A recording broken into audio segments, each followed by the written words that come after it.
Well, my grandmother, like I said, was in hospice for a while when I was little, and just remembering that, it felt good to help people. And I always remember the hospice back then was very nice, and I wanted to make sure that the one here was as beautiful as it possibly could be.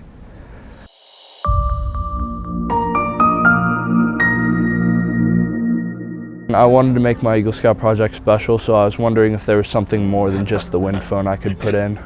So right behind us here, and then over on the other side of the building, there's some very nice gardens that people can walk through.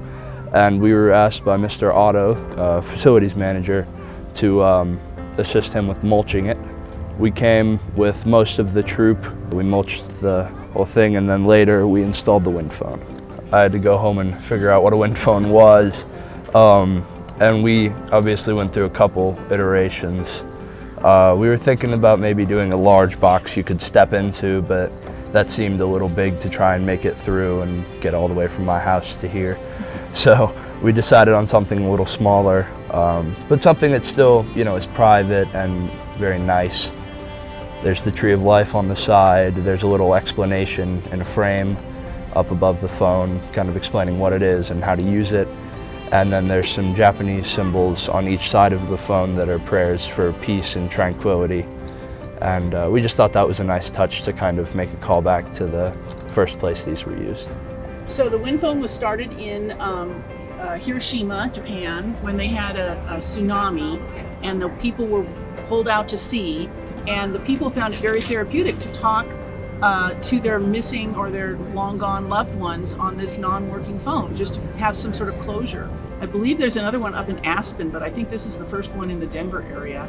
And we wanted one that would be appropriate for our kids in this pediatric therapeutic, it's called the Law Patio. And so we figured that this would be a nice private little space in the corner to mount it, so the kids can come and pick up the phone and talk to their lost grandparents or siblings or parents even. And it has been used already quite a bit by people. They get it. You can just pick up the phone and talk to the person that's no longer with you in a physical sense.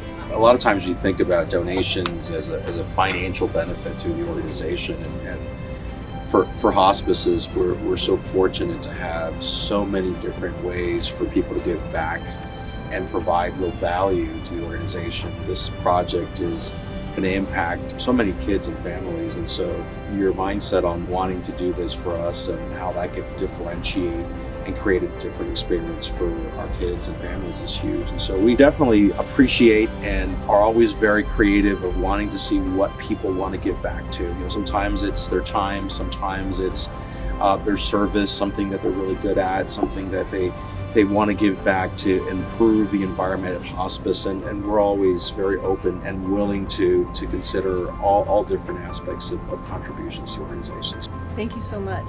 Thank you. We've been using it for years.